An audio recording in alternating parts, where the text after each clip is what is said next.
The sky above Earth was red from re-entry dust and rocket fire. Every launch from the old Cape shattered the clouds into flame.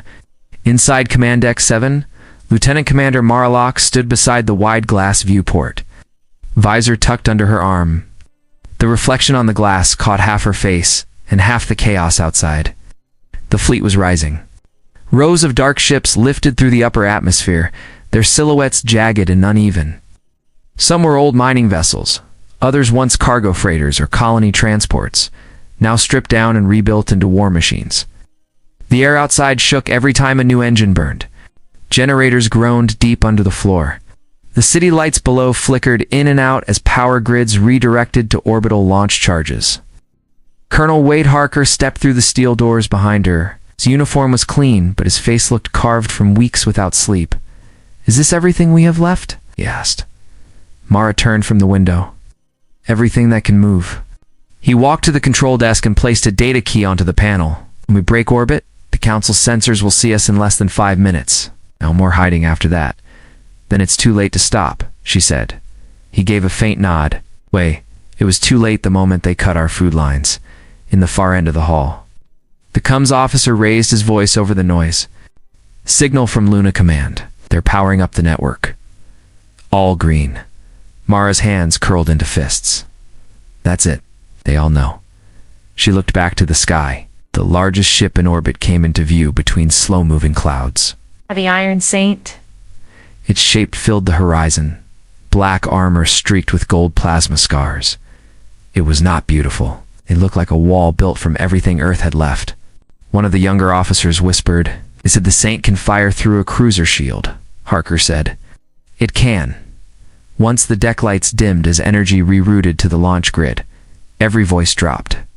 The sound of rising turbines filled the room like thunder. Orders came in short bursts. Launch angles, cargo hold status, reactor stability. Mara walked down the steps to the pit, checking every station she passed. Most of the soldiers were not much older than cadets. Some wore mismatched armor plates. Many had family photos taped to their helmets. "Lock primary defense battery," she called. "Yes, Commander." A distant vibration rolled through the deck. Harker looked at the ceiling as alarms began to blink. "Council uplink just activated," the comms officer shouted.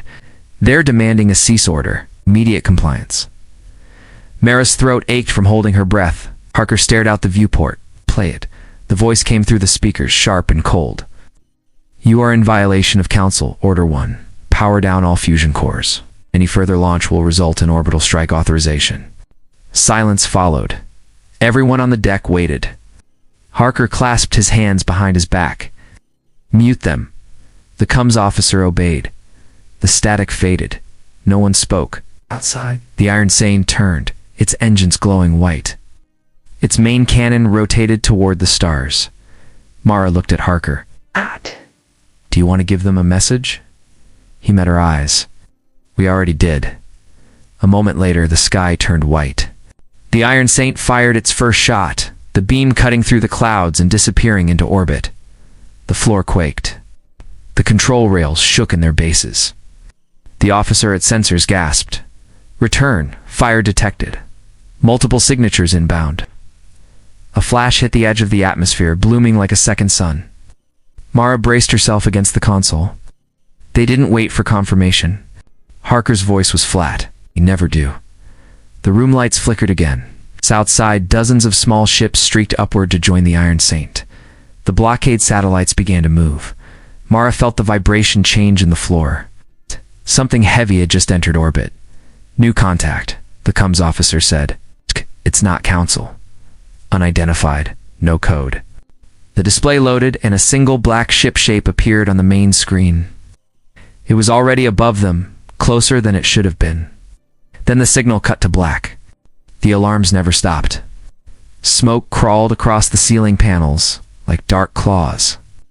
Marlock grabbed the side rail as the ship bucked again. Outside, the Iron Saint and the other vessels traded fire with Council cruisers.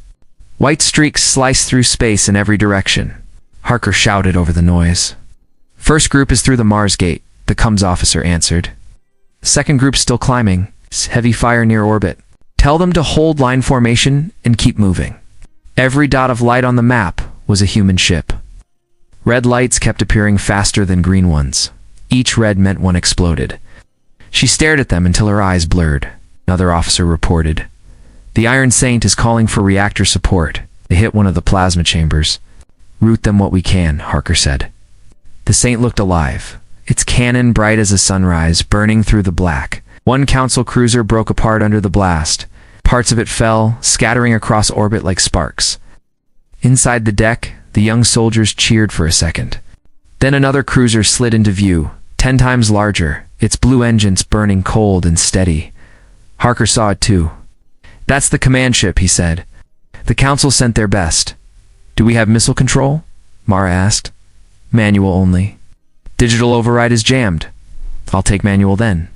Before anyone could argue, she was already running down the corridor. Each step rattled under her boots. The sound of distant impacts thudded through the hull. She passed crew moving toward emergency stations, their faces gray from smoke. Ow. The launch bay was cramped and loud. Engineers rushed over panels with scanners and tools. Mara climbed into the chair beside the surface-mounted altar of controls. The glass display flickered, showing friendly and enemy marks close enough to touch. "Manual links ready," said an engineer beside her. "You fire, they fly." She tapped coordinates and locked the target. Opened the doors. The outer shields retracted. A violent shift of pressure hit her ears. Empty black space filled the view. "6 missiles ready," the engineer said. They left the ship fast, weaving through debris toward the large enemy cruiser. Mara watched them move like arrows cutting through storm smoke. One by one they struck. The impact shook the station bay even from this distance. Fire ripped across the cruiser's core, the explosion echoing over every frequency Mara could hear. Cheers erupted behind her. The air smelled like ozone and sweat, and the cheer cut short. The lights dimmed again, and a heavy pulse rolled through the deck. "What was that?" someone yelled. The engineer turned pale.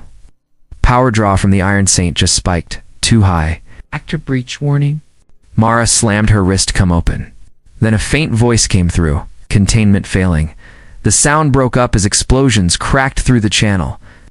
Harker's voice cut in from the command deck. "All ships pull back from the Saint's trajectory. Now?" Mara ran from the bay, her chest tight.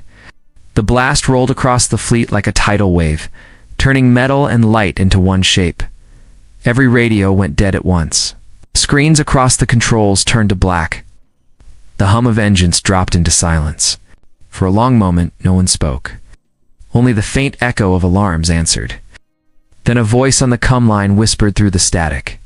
It wasn't Harker. It was someone else. "This is Captain Jonas Vick of the destroyer Kitefall. Command is gone. I'm assuming control." Mara looked at the cracked glass of the viewport and saw only burning wrecks. The war had just changed leaders. Cold light filled the command bridge of the destroyer Kitefall. Smoke still drifted from the vents where a short circuit had burned through an hour earlier. Captain Jonas Vick stood with both hands on the railing, staring at the tactical screen. The wreckage of the Iron Saint floated in silence beyond Jupiter's orbit, broken into 1,000 lifeless pieces. The fleet was scattered. 12 ships gone. 7 crippled. No communication from Earth. Static filled every channel except his own emergency link. Beside him, the navigation officer, Kira Dorn, worked on a cracked display. Her face looked pale in the dim light. "Radiation levels around the Saint are climbing. We can't recover anyone. They were gone before the reactor went," Vic said quietly. He turned away from the glass, feeling the ache in his chest tighten. Colonel Harker had been on that ship, so had half the command. Now only silence filled their place. An engineer shouted from the lower deck. "We have partial engine control restored. No jump drive yet. Keep it stable. We move soon." A younger officer looked up from comms. "Sir, multiple ships asking for orders. No central command?" "They're waiting on us." Vic's jaw tightened. He refused to sit in silence, while the rest of them drifted like broken glass. "Send transmission. New command protocols start here." He looked around. "Tell them the fight isn't over. We are regrouping." Kira hesitated. "We're half dead and low on fuel. Jupiter orbit has an old shipyard line. Civilian. Abandoned decades ago. There are hangars beneath the storm layer. If we make it there, We can hide. She looked uncertain. Hide or rebuild, whichever keeps us breathing. The kitefall turned slowly, its rear thrusters alive again. A few other ships followed, drifting like ghosts through debris. The broken pieces of the Iron Saint vanished behind them into the glare of the distant sun. Within hours, they reached the shadow of Jupiter. The giant planet loomed ahead, red storms churning across its surface. The gravity pull grew stronger as they descended toward a ring of silent metal stations long forgotten.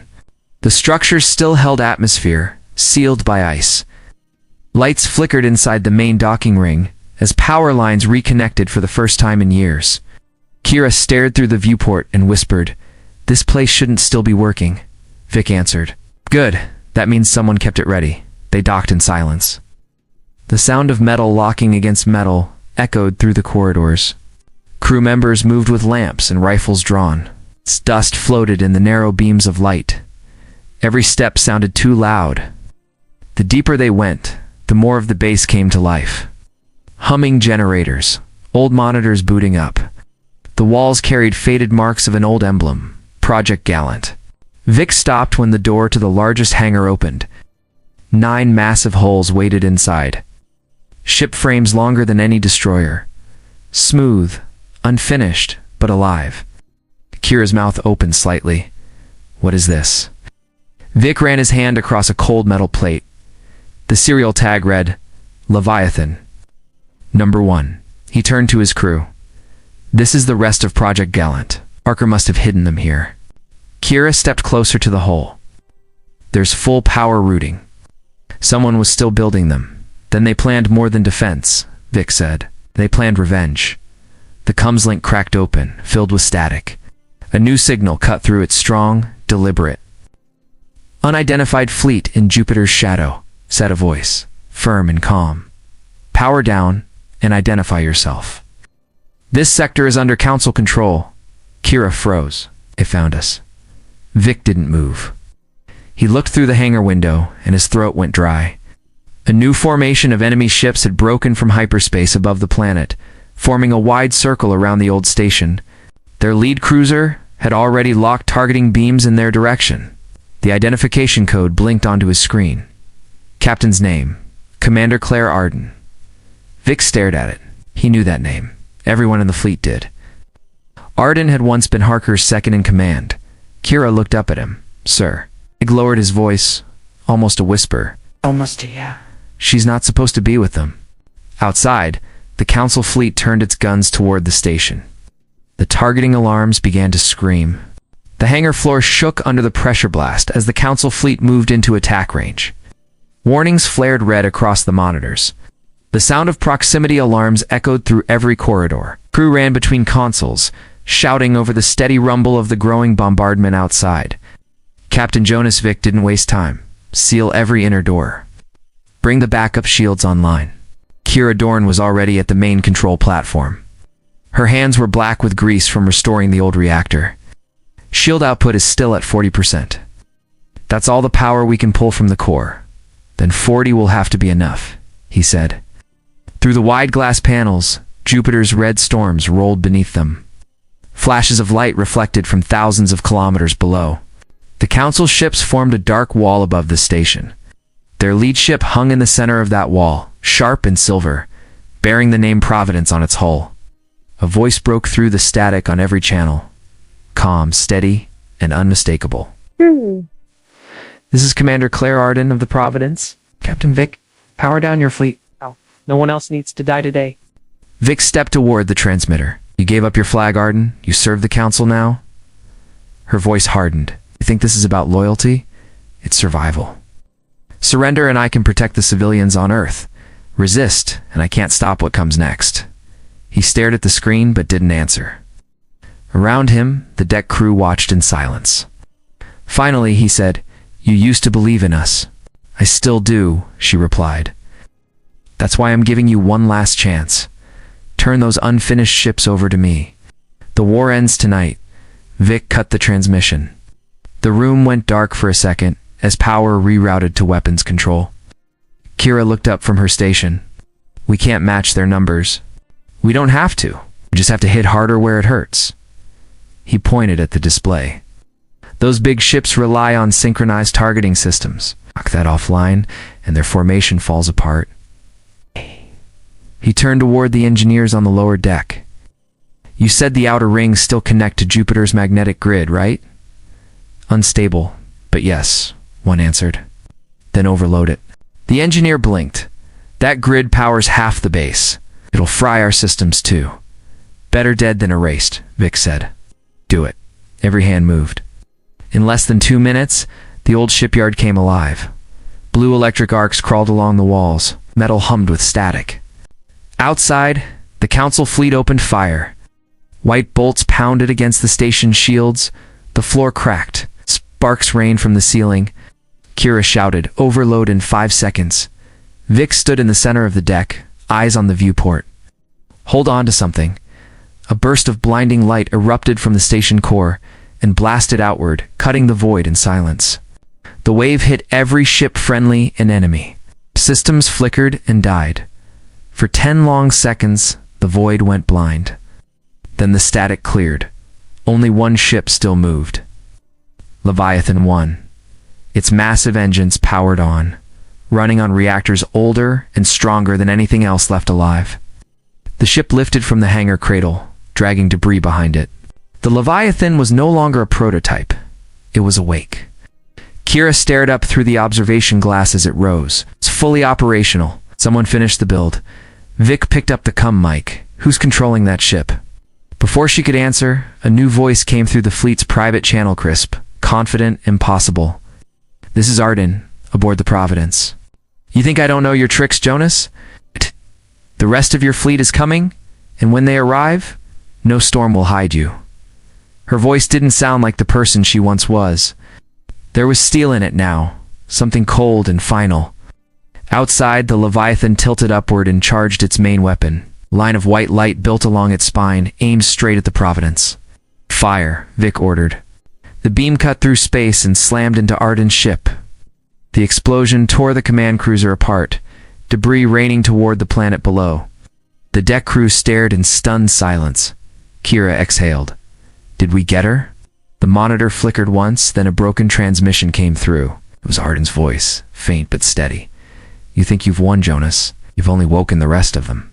The line went dead. Every console on the bridge buzzed at once. New signals flooded in from deep range. Dozens of council ships breaking from hyperspace, spreading fast toward their position. Vic watched the radar fill with new red lights. They were surrounded again, but this time the numbers were endless. The radar screen was bleeding red. Captain Jonas Vic stared at it without blinking.